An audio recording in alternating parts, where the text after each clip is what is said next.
Salut tout le monde! Aujourd'hui, on se retrouve pour une nouvelle vidéo et c'est notre premier bilan trimestriel de 2023. Donc, je vous avouerai que je suis très contente et franchement, je n'ai pas vu ce premier trimestre passer. Ça a passé extrêmement rapidement, mais je suis vraiment contente de vous retrouver dans ce format de vidéo je suis 1000 fois prête à vous donner des updates autour de la lecture. Je vais fonctionner de la même manière que l'année dernière, donc je vais commencer en vous présentant quelques petites statistiques pour notre plaisir commun. Il va y avoir plus de statistiques que l'année dernière, toutefois, parce que il y a d'autres choses dont je veux vous parler dans ces statistiques-là rapidement. Donc voilà. Ensuite, je vais faire un petit wrap-up de qu'est-ce qui a pu se passer d'un point de vue littéraire dans ma vie. Vous allez voir, ça va quand même aller assez rapidement, je pense. Et à part de ça, je vais vous présenter mes highlights lecture. Donc, c'est ça. Sans plus tarder, commençons. En chiffres, au niveau des statistiques, rapidement, qu'est-ce qui s'est passé? Donc, j'ai lu un total de 24 livres en 3 mois. J'en ai lu 7 en janvier, 3 en février et 14 en mars. Donc, mon mois de mars a été une débandade de lecture, vraiment. J'ai lu beaucoup de nouvelles, ce qui m'a permis de lire rapidement et beaucoup. Mais voilà, puis sinon, février, ça a été un mois où il s'est passé beaucoup de choses dans ma vie, donc j'ai beaucoup moins lu. Ça paraît. Ensuite, pour ce qui est du nombre de pages lues, j'ai lu un total de 5073 pages. Et il y a 9 livres qui se sont ajoutés à ma bibliothèque. Et sur ces 9 livres-là, il y en a 8 de lus. Ça me satisfait beaucoup parce que je me dis qu'au moins, tu sais, les livres qui se sont ajoutés, bon, il y en a beaucoup, c'était pour l'école, mais il y en a aussi quelques-uns qui ne l'étaient pas. Puis ces livres-là se sont lus. Donc, je suis quand même vraiment très contente de ça. Ça me satisfait énormément, ça m'encourage beaucoup, puis je me dis que je peux facilement continuer sur cette voie-là cette année. Et sinon, les petites nouvelles statistiques, c'est au niveau des sagas. Donc, qu'est-ce que j'ai commencé, qu'est-ce que j'ai terminé comme saga pendant mon trimestre. Donc, j'ai commencé 2 nouvelles sagas, donc After et la série Kaléidoscope de Samuel Champagne. Donc, voilà. Et sinon, j'ai terminé 2 sagas, encore une fois. Donc, j'ai terminé les Lock and Key et j'ai terminé Kaléidoscope à peine après l'avoir commencé. Et j'ai aussi DNF 3 séries. Donc, ouais, je vais vous en parler un petit peu de ces DNF-là. Donc, la première série que j'ai DNF, c'est After. Je vous en dirai pas plus sur celle-là parce que toutes les raisons sont évoquées en long et en large dans le vlog qui arrive la semaine prochaine.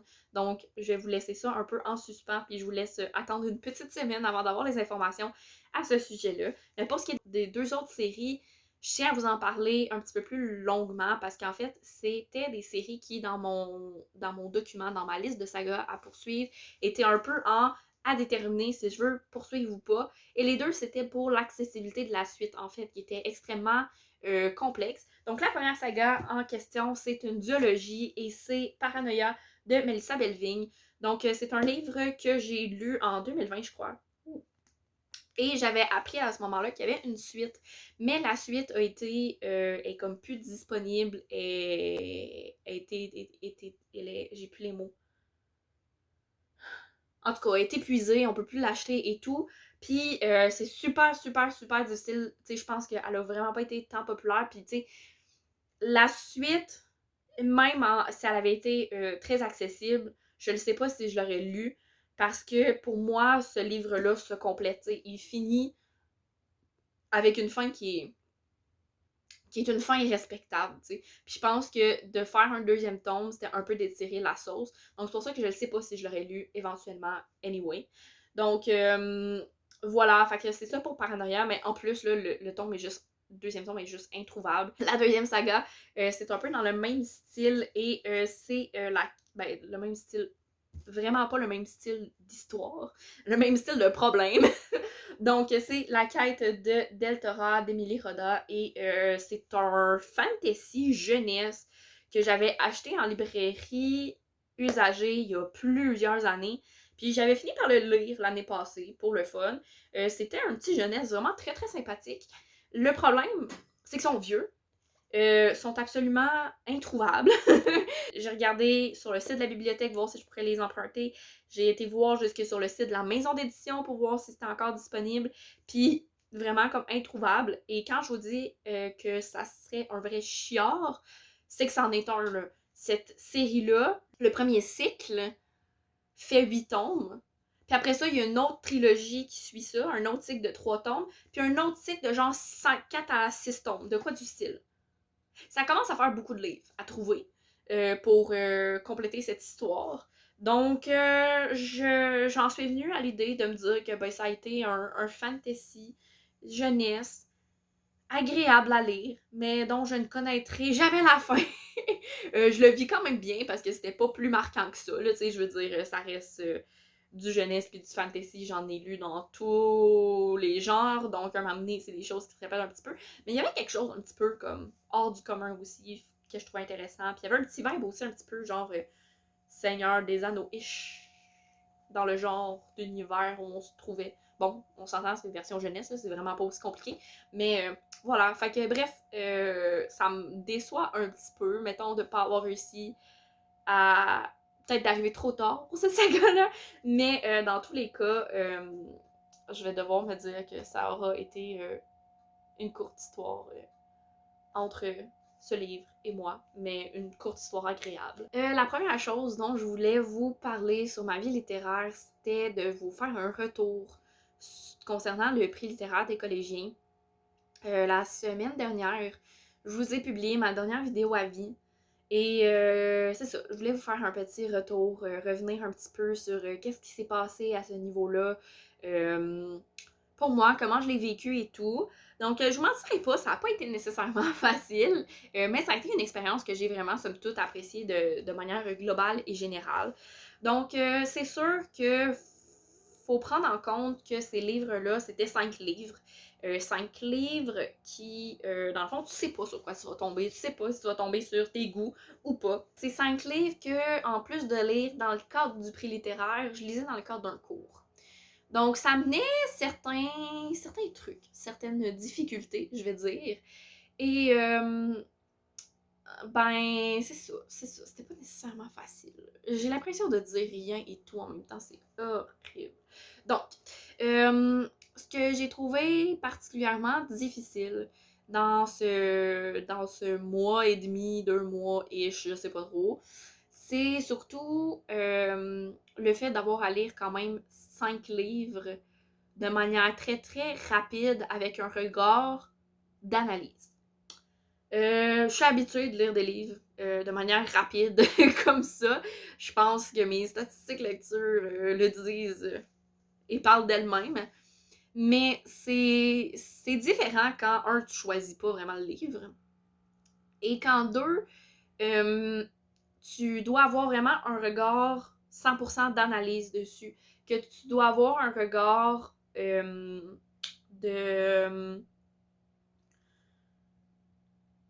Je sais pas comment dire ça autrement, un regard scolaire dessus, d'étudiante en littérature, un regard pour produire par la suite des critiques journalistiques, pour avoir des échanges en classe, pour avoir tout ça, pour finir par faire un classement de Sherbrooke.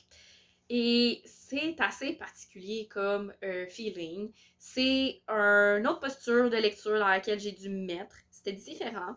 Mais c'était quand même agréable, même si ça a été rough, parce que ben, ça a impliqué de lire un livre de 700 pages. Bon, okay, vous le savez, finalement, je l'ai pas lu. Je l'ai DNF, ce livre-là.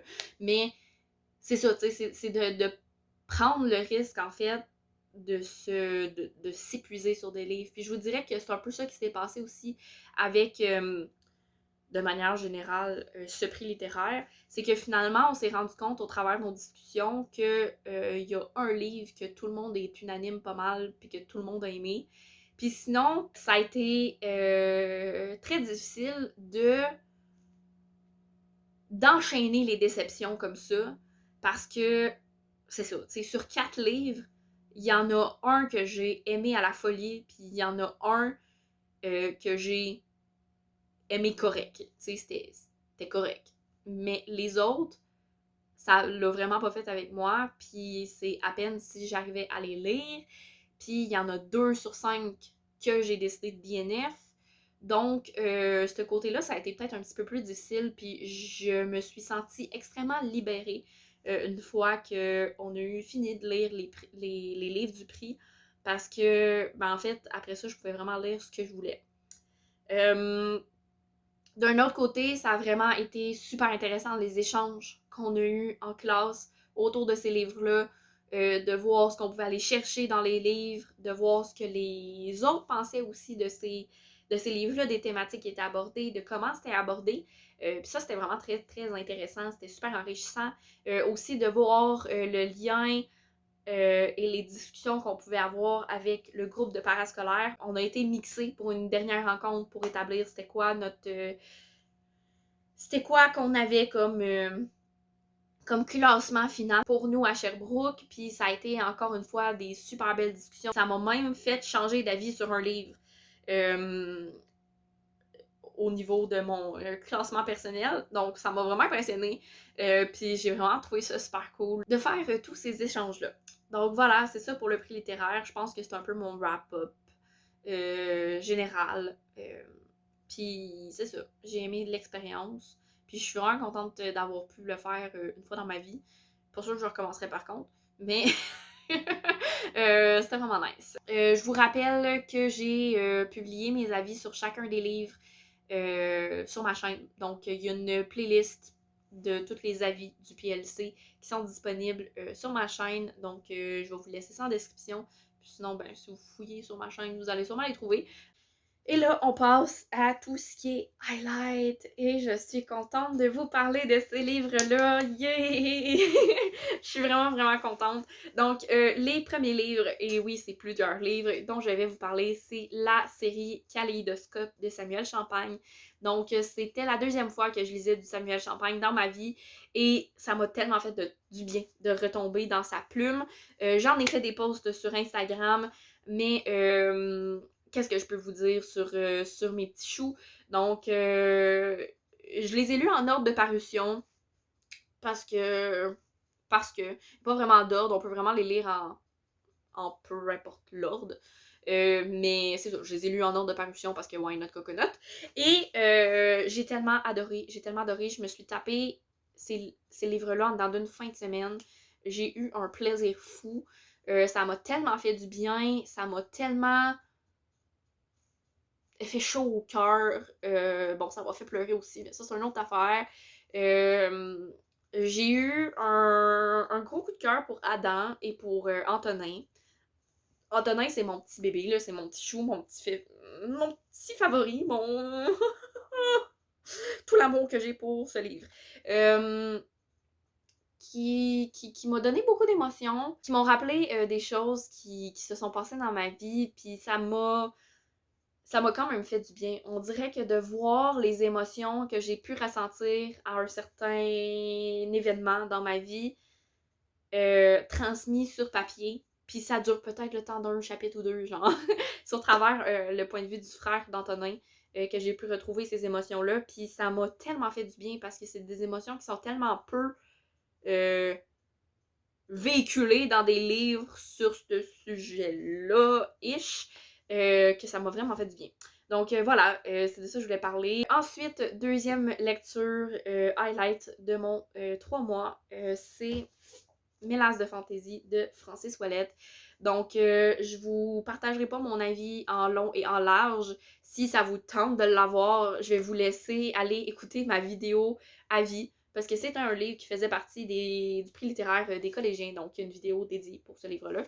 Et, c'était tellement bon. Une lecture que j'ai faite en audio, même si je l'avais, parce que j'avais juste pas le temps de lire, de prendre un livre et de lire. Donc, j'ai réussi à le trouver en audio. C'est le seul que j'ai réussi à trouver en audio. Ça m'a vraiment aidé à pouvoir le lire. Donc, voilà, ça m'a tellement fait du bien. C'est un livre auto-fictif et qui aborde des sujets qui font partie de la vie de l'auteur, mais c'est le fun que l'auteur se soit senti assez à l'aise pour les aborder. Parce que c'est pas des sujets qui sont nécessairement faciles, c'est des sujets qui sont extrêmement tabous. Je pense entre autres aux agressions sexuelles vécues par un homme. Ça... Bref, je trouve que ça l'ouvre une voie, une porte à des discussions importantes, à une libération un peu de la parole de certaines victimes, de certaines personnes qui ont vécu ces choses-là. Et je trouve que ça fait du bien. C'est rafraîchissant aussi d'une certaine manière. À certains moments, ça fait très mal. C'est pas facile à lire nécessairement tout le temps, mais ça fait un bien fou. Et c'est le seul livre que j'ai vraiment aimé du PLC, donc on peut le féliciter. Ensuite, un autre livre que j'ai lu et auquel je savais pas trop quoi m'attendre, c'est Tabloïd de Mathieu Coblet, qui est un de mes enseignants au cégep, qui a été mon enseignant au cégep. Et c'est un recueil de poésie sur lequel j'ai complètement trippé. Je l'ai dévoré en genre une ou deux heures, là, juste pour dire que. Et ça m'a vraiment fait. Bref, j'ai vraiment apprécié. Je sais pas comment décrire ça, c'est vraiment spécial. Ça a toujours été. Ce prof-là était spécial de manière générale, je vais pas vous mentir. C'était un prof ultra passionné, mais des fois, les cours, tu savais pas trop où tu t'en allais, tu sais, mais c'était super intéressant, c'était super passionné, c'était super. Tu sais, je veux dire, c'est ce prof-là qui m'a donné la passion pour les tragédies grecques, ce qui est une weird de passion. Mais bref, j'ai vraiment absolument trippé sur mes cours avec Mathieu. Et je me suis toujours dit que je voulais lire de sa poésie. Puis tout le monde autour de moi était comme, c'est vraiment weird, tu sais. Puis c'est déstabilisant et tout. Puis tabloïd, autant oui, il est déstabilisant. Puis des fois, t'es comme, ok, ok, c'est quand même intense ça. Ben c'est vraiment bon pour vrai. Puis j'ai juste trippé. Puis pour moi qui trippe pas nécessairement sa poésie, puis qui va pas vers ce genre-là de manière spontanée, je vais dire. J'ai vraiment été surprise d'autant apprécier Tabloïd. Donc, bref, une excellente lecture. Lui aussi. Le prochain, c'est une nouvelle que j'ai lue et que j'ai découverte grâce à Sam du compte Un Petit Lecteur. Et c'est Tinderfucker de Marie Demers. Donc, c'est une petite mini-nouvelle sur une date Tinder qui finit en baise et that's it. C'est un 25 pages quand même très. Où tu sais pas où tu t'en vas, sincèrement, mais la fin est tellement drôle. Je vais pas vous dire c'est quoi la fin. Parce que je veux pas vous spoiler si jamais vous voulez le lire. C'est vraiment, c'est 25 pages, là. C'est mini, là. Mais voilà, c'est un 25 pages de. C'est ça. Tu sais pas trop où tu t'en vas, tu vois une date Tinder s'en aller, tu vois les deux points de vue de la fille et du gars, puis c'est tellement relatable, genre. Vraiment, vraiment. Genre, n'importe qui a vécu une date d'application de rencontre peut relate à cette nouvelle. Puis la fin est juste absolument hilarante. Moi, personnellement, je m'y attendais vraiment pas. Fait que ça m'a juste genre fait éclater de rire pour vrai. Puis ça m'a vraiment fait du bien de lire cette petite chose. Finalement, dernier highlight dont je veux vous parler, c'est les deux spin-offs de Lock and Key. Donc, comme je vous ai dit en début de vidéo, j'ai terminé officiellement la saga de Lock and Key. J'ai lu les spin-offs. Ah! Je suis vraiment contente de lire les spin-offs. Très très contente. Ça me faisait du bien. Ça m'a fait du bien de me replonger dans cet univers-là, dans lequel je m'étais pas plongée depuis un certain temps. J'avais besoin de le retrouver, cet univers-là. Puis maintenant, ben, ça me fait un petit peu mal d'avoir fini. Parce que je suis comme, ah, mais j'ai pas rien de nouveau à aller lire sur cet univers-là. En plus, j'ai fini la série sur Netflix, donc ouais. Ça fait un petit peu mal à mon intérieur. Mais en même temps, je suis vraiment contente de les avoir lus, de les avoir découverts, puis ben, je me dis qu'à un moment donné, je vais tout simplement relire la saga principale et je vais être tout autant satisfaite. Voilà, c'est pas mal ça pour ce qui s'est passé pendant mon 3 premiers mois de 2023. J'espère que vous aurez apprécié cet update, cette vidéo. Et si c'est le cas, n'hésitez pas à liker et à commenter la vidéo. N'oubliez pas non plus de vous abonner à la chaîne pour être sûr de manquer aucune des notifications quand je sors une vidéo. Et sur ce, je vous souhaite une excellente journée et je vous dis à la prochaine. Bye bye!